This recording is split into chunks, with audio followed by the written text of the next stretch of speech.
E aí, pessoal, tudo bem? Estamos aqui de novo no Verbalizando. Nós estamos na série Rema e hoje nós temos um convidado mais do que especial. Sendo muito transparente para vocês, quando eu estava sentado no banco nas aulas do Rema, se eu soubesse que teria um mestre como esse cara aqui, olha, mas não tem problema, porque hoje eu tenho a honra de ministrar aula e estar aqui com ele hoje. Samico, cara, Tudo obrigado bom? porque você está aqui hoje comigo. De fato, hoje, a gente já falou isso fora do ar, para mim, beber junto com você dessa mesma fonte de... você me inspira. Que legal. Né? Eu estou lendo um livro do Tony Cook, né? A respeito da busca de Paulo, e ele fala a respeito de quem são as pessoas que te inspiram. E você é uma dessas pessoas que me inspiram na forma como você monta as aulas, na forma como você se expressa, na forma como você se posiciona dentro de todo o nosso aspecto, de todo esse ambiente que nós estamos. Então, assim, para mim é uma honra poder hoje estar aqui, trocar uma ideia com ele. E, gente, eu se fosse você, eu não perderia, porque, de fato, você vai entender o poder que é ser Rema. Amém. Que bom, a honra é minha, eu agradeço o convite. Realmente, para mim, é gratificante. É gratificante poder falar do Rema, é gratificante poder estar com você. A gente conversa muito durante os cultos, quando a gente se encontra na igreja, e não acho que seja uma referência mais do que qualquer outro professor. Acho que estamos juntos no mesmo barco e seguindo a mesma visão e o poder de ser Rema. Amém. Olha só, Samico, nós estamos aqui, então, ao longo desses podcasts aqui, nós estamos falando a respeito de algumas aulas. E teve uma pregação sua, que, se eu não me engano, foi no nosso encontro de líderes e liderados, que, para mim, aquilo fez, né, explodiu a minha cabeça, que eu falei, rapaz, de onde ele está tirando tudo isso? Quando você falou sobre submissão e autoridade, e, na verdade, você começou fazendo uma correção. Quando você diz assim, gente, a gente ouve muito sobre submissão e autoridade, mas na verdade é o oposto. E, gente, você que está nos assistindo, você que está nos ouvindo, essa é uma das aulas do Rema e ela é maravilhosa. Samico, explica para mim, por que você fez essa conversão? Você falou assim, não, peraí, não é dessa forma. Na verdade, existe uma base, e essa base ela é primeiro autoridade, depois submissão. E, por óbvio, eu vou dar uma cutucada. Por que obediência não está nesses dois aqui? Tem um terceiro aí. Sim. Na verdade, assim, só para não começar com a polêmica, né? O nome da matéria é submissão e autoridade. Sim. Né? Nós, no Rema, nós entendemos que a submissão ela prescinde a autoridade, né? Ela vem antes da autoridade. O que eu fiz mesmo foi uma provocação.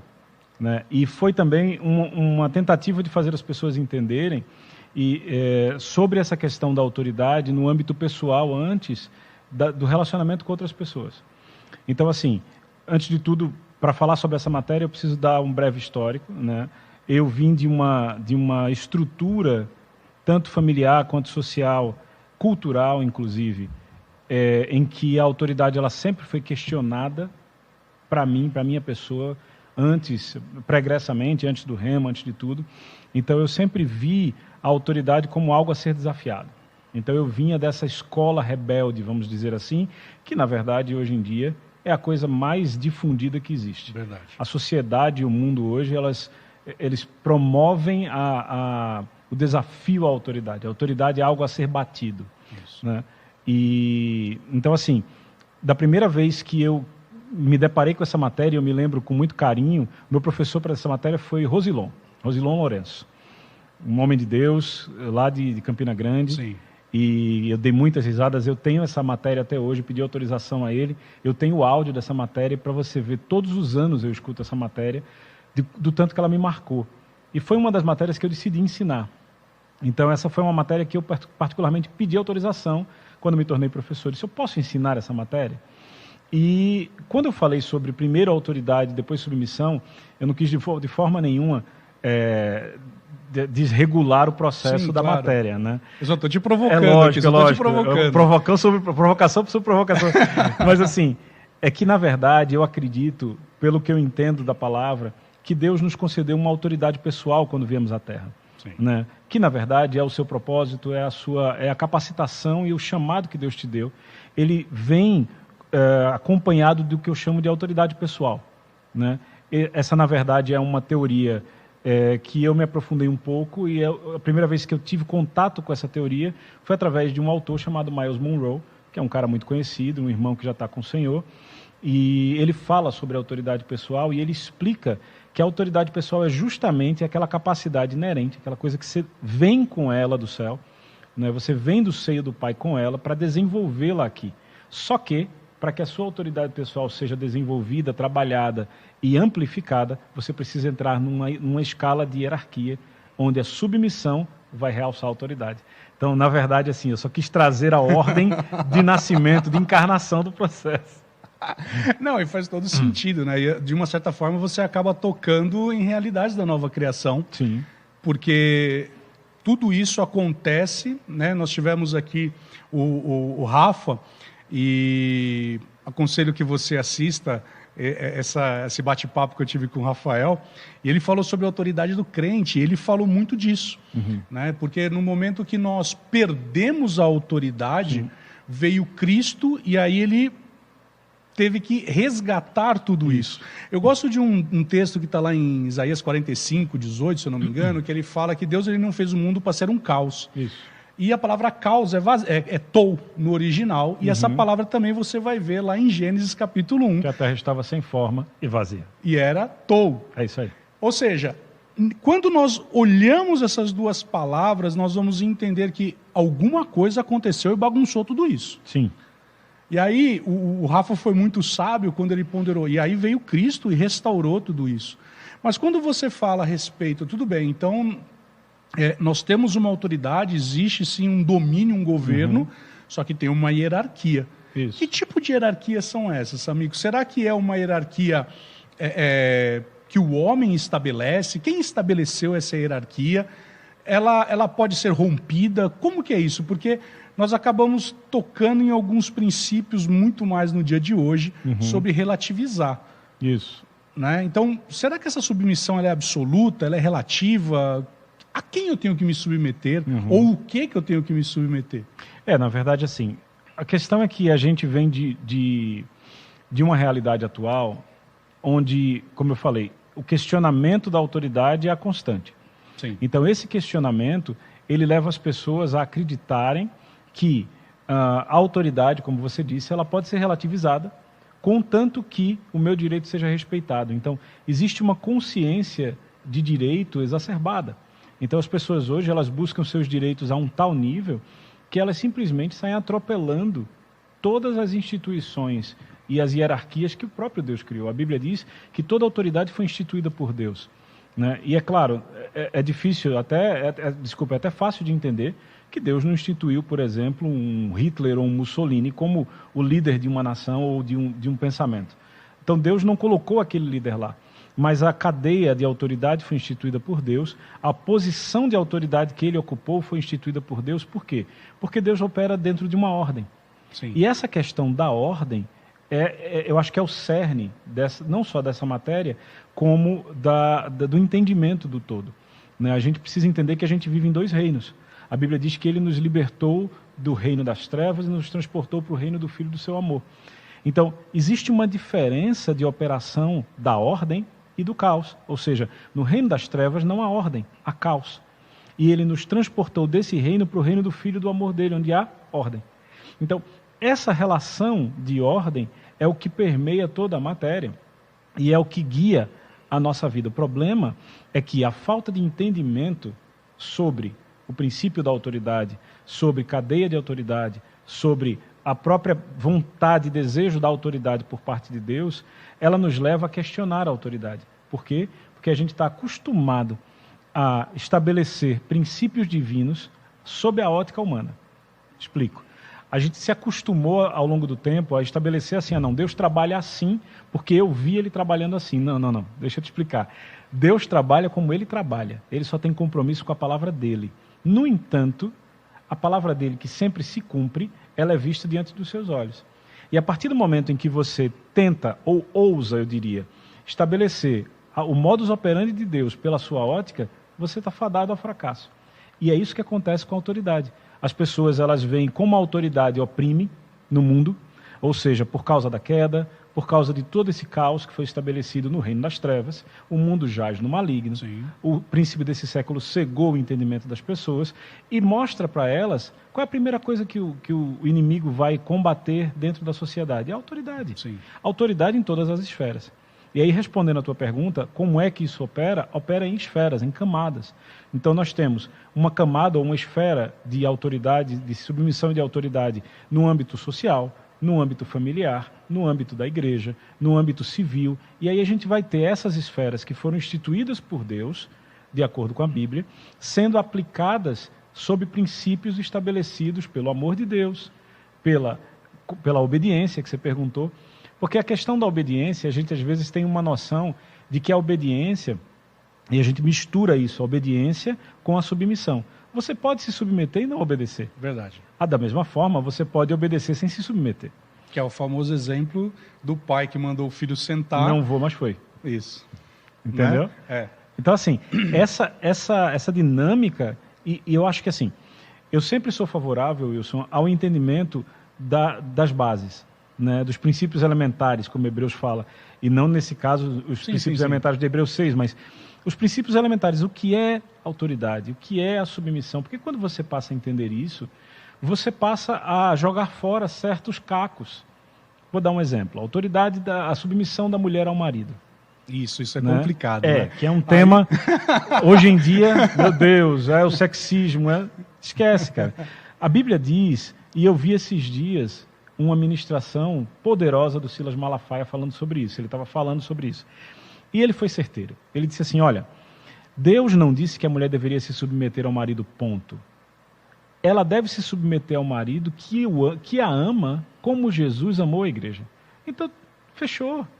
A submissão, ela está envolvida dentro de uma relação de amor. Então, existe um princípio divino que sustenta a submissão. Eu não sei se ficou claro ou se ficou muito rocambolesco, mas é basicamente isso. Para mim ficou claro e, de fato, quando nós vamos falar sobre a questão da submissão, eu acho que o grande ponto é o caos, né? Ou seja, você vê uma descaracterização daquilo que Deus, na sua origem, ele estabeleceu. E quando eu estipulo a submissão, e aí você tocou num tema que eu acho que é o mais delicado que nós temos, e no Rema, pessoal, nós temos no segundo ano uma matéria chamada Família Cristã, que você vai ser tremendamente abençoado nessa matéria. E onde você vai entender esse princípio, onde dentro da submissão, o que de fato é no casamento essa submissão. Porque nós confundimos submissão com subordinação. Isso. Com lava, passa, cozinha, como assim eu cheguei em casa, ou dentro do meu ambiente de trabalho, e aí nós não entendemos sobre isso, a ponto da palavra dizer que eu devo considerar o meu chefe. Se ele for cristão, então, eu costumo dizer que aí azedou o pé do frango, porque assim, porque se eu já tenho que considerar o meu chefe, né, aquele que está sobre mim, como aquele que foi delegado por Deus. É isso aí. Então nós estamos falando de uma autoridade delegada. É isso aí. E aí eu tenho a autoridade delegada e eu tenho a própria autoridade do próprio Deus, nós temos a autoridade da própria palavra, nós temos a autoridade do Espírito Santo. Como que fica tudo isso? Porque assim, eu tenho autoridades delegadas, você citou muito aí a autoridade delegada, que é a posição, né? Eu uso a palavra posição. Então existem posições que foram estabelecidas no reino, e aí eu me submeto. Isso. Mas eu tenho aquelas autoridades que são delegadas, eu tenho a própria autoridade que é a palavra, que é um exemplo mais simples.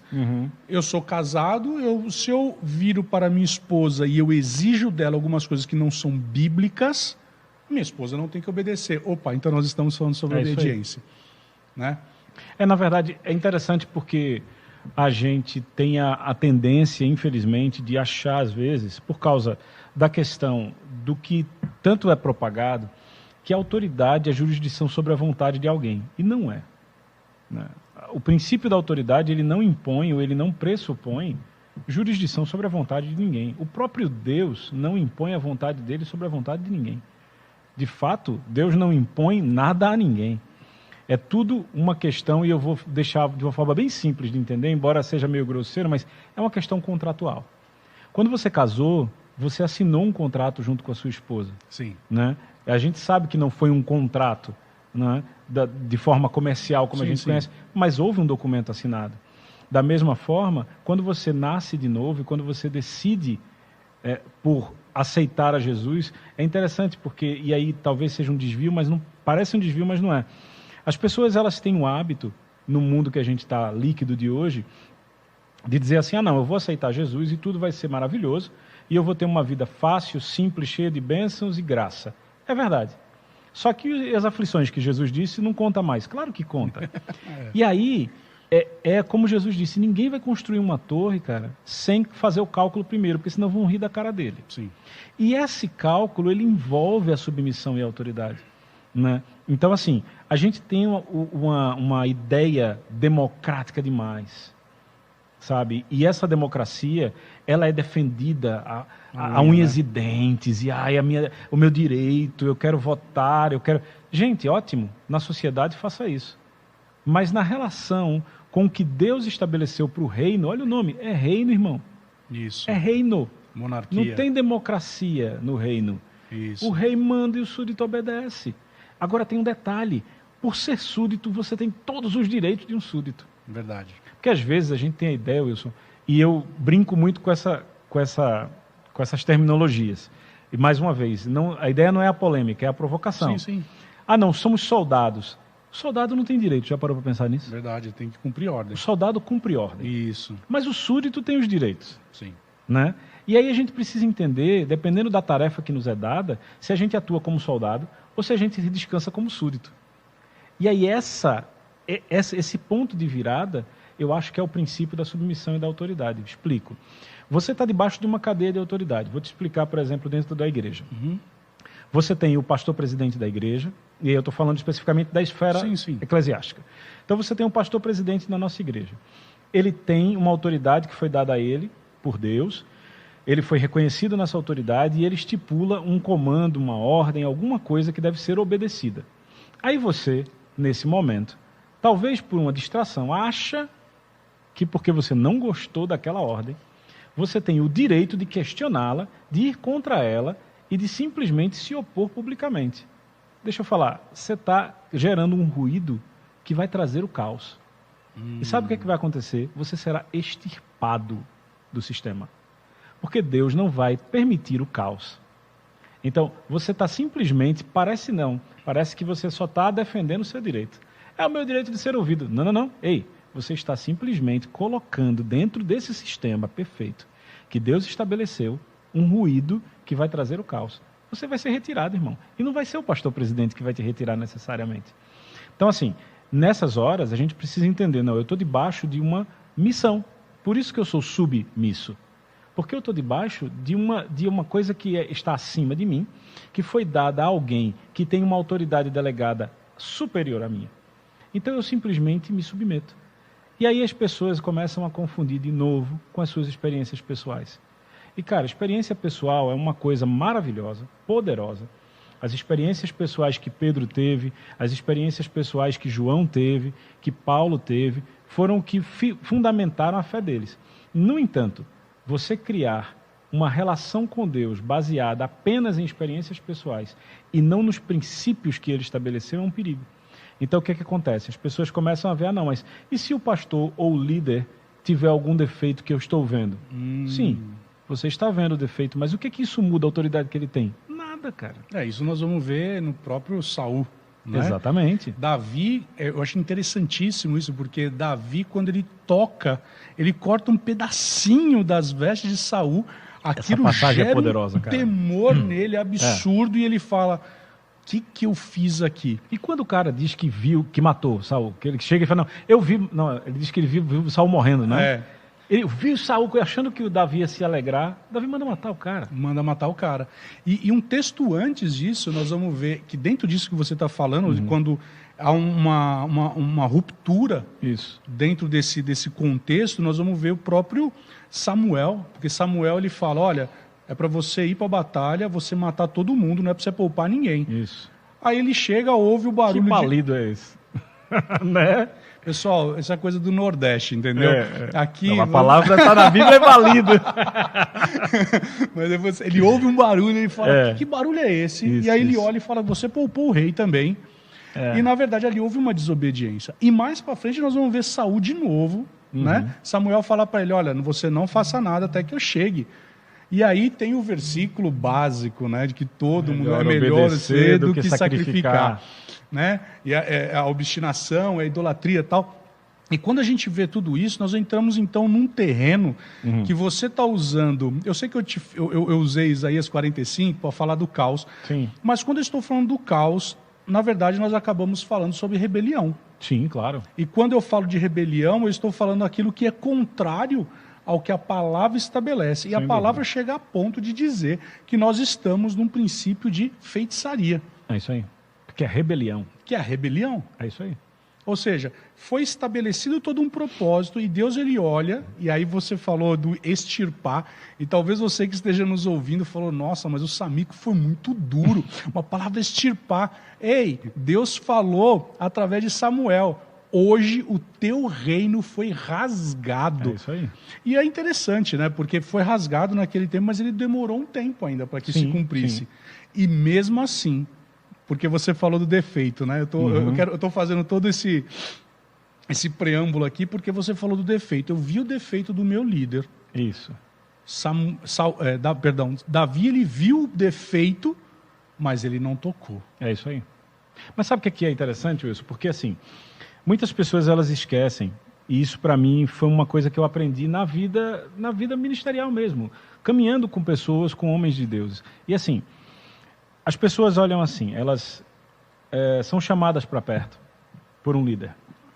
E elas começam a caminhar mais de perto com esse líder. E aí, inevitavelmente, como o líder é um ser de carne e osso, como todos nós, ele vai ter seus defeitos, que eu prefiro, inclusive, não chamar de defeitos, e aprendi isso por um princípio de submissão. Eu não considero os defeitos do meu líder como defeitos. Eu chamo de características. Porque, às vezes, o que parece um defeito para mim é só uma característica. Talvez eu não me adaptei a ela. Sim. E isso, cara, assim, eu acho tão, como diz na minha terra, é tão lindo, porque quem me conheceu antes de me aprofundar nessa matéria, sabe que eu nunca veria dessa forma. Eu sempre fui um cara extremamente crítico. Mas o meu espírito crítico, ele foi subjugado pelo amor do tipo de Deus, que vê as características das outras pessoas como um direito delas, em amor, suportando. Então, a partir do momento que essa pessoa é chamada para perto e ela começa a andar com aquele cara, e eu falo cara no sentido amplo, porque às vezes é um líder... então, às vezes é um líder mais velho, mas às vezes é um igual a você, da mesma idade, que você, sabe, é um líder de jovens, enfim. Mas quando a pessoa começa a caminhar com aquele líder, ela começa a enxergar defeitos. E aí existe uma centelha de rebelião que ela brota em todos, por causa da natureza carnal, que é, eu vou começar a espalhar isso aqui. Então, esse para mim é um ponto de não retorno, ou seja, é a partir dali que a sua lealdade e a sua fidelidade começa a se desenhar. Por quê? Porque muitas vezes as pessoas elas começam a pegar esses defeitos e começam a guardar esses defeitos dentro de uma caixinha. E é tipo assim, enquanto eu estiver sendo beneficiado, esses defeitos não contam. Mas a partir do momento em que a minha vontade, o meu direito for vilipendiado, eu vou abrir a caixinha de defeitos. Esquece que só está vendo os defeitos porque foi chamado para perto. Isso. Entendeu? Mas aí eu vou te fazer uma provocação. Porque quando Davi, ele peca à torto e direito, vamos lá, né? Davi era ele não somente... intenso em tudo, né? Era intenso em tudo, até no pecar. Mas ele foi chamado homem segundo o coração de Deus. Sim, sim, claro. E me chama a atenção um texto que fala assim, era tempo de guerra, todos os reis estavam na terra, estavam em guerra, mas Davi, ele estava passeando pelos palácios, olhando, e de repente ele, opa, que bela mulher está ali. E aí ele deseja. Isso. Né? O próprio Deus vira depois para ele e fala assim, rapaz, isso é na Bíblia Revista Atualizada por mim, né? Isso não tem no Rema, gente. Mas olha só, você olha lá, Ele olha e fala, rapaz, que mulher linda. E Deus vira para ele e fala, mas por que você poderia ter tido todas as mulheres, mas você foi justo naquela. Além disso, ele trama o assassinato do marido dela, de Urias, consome aquilo e ele vai até aquilo. Quando tudo isso acontece, eu quero fazer só esse parênteses, porque dá um entendimento de que, peraí, então eu não posso nunca questionar o meu líder? Peraí. Não, claro que você pode. Como? Aí é que tá. É o como. Aí é que tá. Porque, na verdade, assim, é como eu estou te falando. Como que Absalão decidiu questionar o pai? O próprio Davi. Na porta da cidade. Roubando o coração. Exatamente. E aí é que está o problema. As pessoas, elas acreditam, e eu já falei isso, inclusive na nossa igreja, em uma ministração, as pessoas acreditam que os talentos pessoais delas as habilitam a questionar a autoridade delegada por Deus a alguém. Uau! Cara, nunca foi assim. Porque se fosse assim, as pessoas estudariam para ser alguma coisa dentro do reino. Isso não funciona dessa forma. Deus vai usar os estudados, sem dúvida. Como usou Paulo, que Pedro não conseguia nem entender muitas vezes. E ele fala sobre isso. Ele fala, rapaz, ali é difícil, mas hein? Ao mesmo tempo, rapaz, tudo em amor vai funcionar. E eu aprendi com um grande homem de Deus que existem várias formas, ou pelo menos duas possíveis, de você arrancar uma tomada da parede. Você pode tirar a tomada da parede puxando pelo fio, e você vai quebrar o fio, o plugue, a tomada e a parede.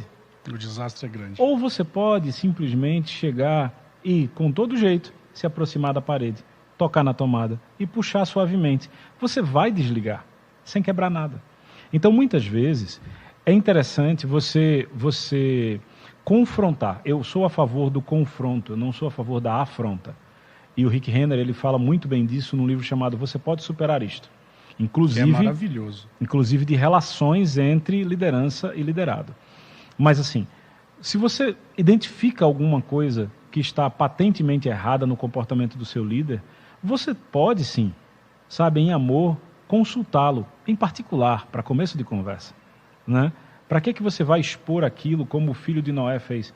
Para que você vai chamar todo mundo para dizer, olha, o líder cometeu um erro. Mas qual é o propósito do seu coração? Então, assim, o líder pode ser confrontado. Eu diria a você que, estando numa relação de amor e de perfeição que Deus estabeleceu na unidade, ele até deve ser confrontado. Agora, qual escala de hierarquia você vai obedecer? Vou te dar um exemplo. O número 1 cometeu um erro dentro da escala. Eu, que sou o número 4, né? Eu vou simplesmente chegar para o número 1. Por que eu não converso com aquele que é imediatamente acima de mim? John Beverly dá esse exemplo no Isca de Satanás, né? Ele fala exatamente isso. Eu nem lembrava, mas você vê que está tudo dentro. Então, assim, poxa, por que eu acho... E às vezes, é como eu estou te dizendo, Wilson, eu acho que pelo muito saber, pelo muito estudar, aí eu sei falar, eu vou falar direto com o pastor. Por que você não fala com o pastor auxiliar primeiro? Olha, eu vi esse comportamento, eu acho que... Eu não sei se eu concordo, você poderia me explicar? É diferente. Sim. E muitas vezes até a gente que dá aula, a gente se depara com isso. Sim. O aluno chega e ele já chega com a faca, com o punhal nas costas, querendo aquela perguntinha. Ele já vai com a perguntinha porque ele já tem a pré-resposta. Né? E assim, a gente percebe. Então, se a gente que é professor percebe que o aluno, às vezes, tem a intenção da pegadinha, quanto mais um líder que tem uma responsabilidade tremenda de levar a vida das pessoas para um lugar melhor em Deus. Né? Então, você citou Caim e eu me lembrei... Eu estou me apaixonando por John Beverly, né? E eu acabei de ler Kryptonita e ele cita exatamente o exemplo de Caim, né? Que ele vai agir quando ele descortina a nudez do seu pai, quando ele fala, olha, ele está bêbado. Na verdade, havia uma intenção. Caim não, acho que Cã nesse caso. Cã. Cã, perdão.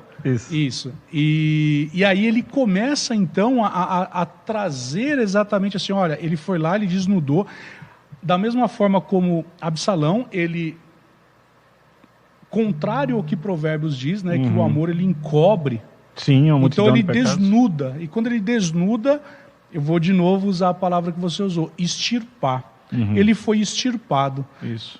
Cã foi extirpado, Absalão foi extirpado, Saul foi extirpado, tudo porque no coração... Corá foi extirpado, enfim. Bom, aliás, Corá, ele, vamos dizer assim, ele já foi enterrado. Ele foi engolido. Ele já foi engolido. Nem extirpado ele foi. E, de fato, isso é uma verdade, né? Isso acaba trazendo também uma contaminação.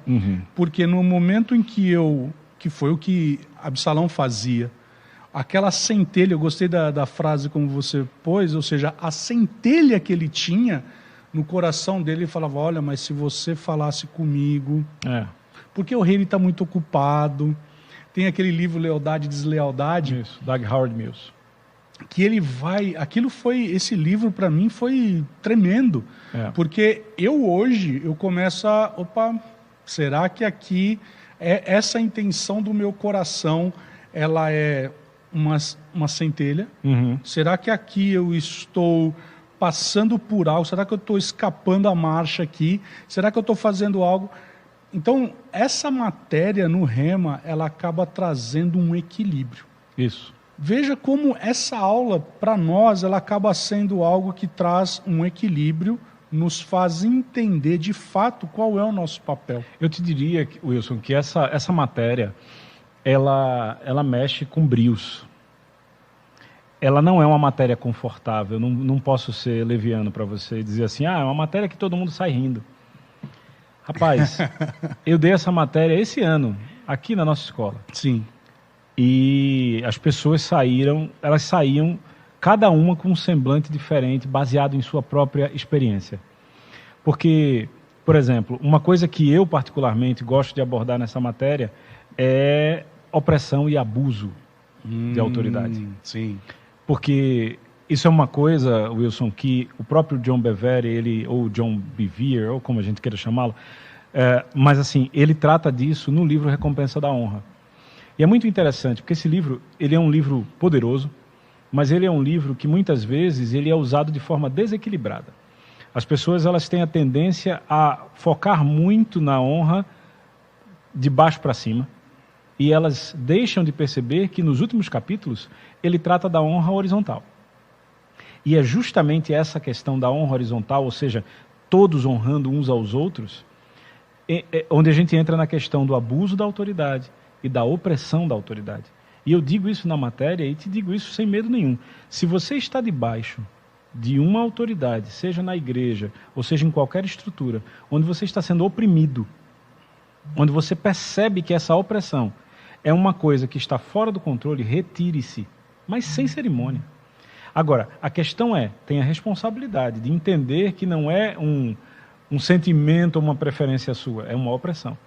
Porque existe um autor chamado Robert Liardon, que ele fala sobre esse tema num livro, e assim, é poderoso, porque ele descortina coisas que nós não estamos acostumados a falar entre irmãos. Sabe aqueles assuntos proibidos? Eu, particularmente, não gosto de assuntos proibidos, especialmente no Rema. Então, essa questão de opressão, essa questão de rebelião, isso é uma coisa que é muito pouco tratada. Ou, quando é tratada assim, se você discorda de mim, você está em rebelião. Isso não é verdade, irmão. As pessoas têm a liberdade de pensar. Sim. Você precisa ser livre para pensar. Deus te fez livre para pensar. E a beleza da submissão é você ouvir o seu líder, você ouvir o comando, você digerir o comando, você concordar ou não, mas ainda assim não se opor. Talvez não seja o conteúdo, mas a forma. Isso, exatamente. Então, assim, por exemplo, veja, falando de forma e conteúdo, você trouxe Caim, não foi ato falho, foi profético, brincadeira. Mas Caim não fez a oferta? Fez. Abel também não fez? Fez. E qual é o ponto? Caim fez como ele queria. Caim disse, olha, vai ser assim, e é assim que eu quero. Não é interessante? Porque assim, quando a gente vai olhar, vamos rememorar aqui.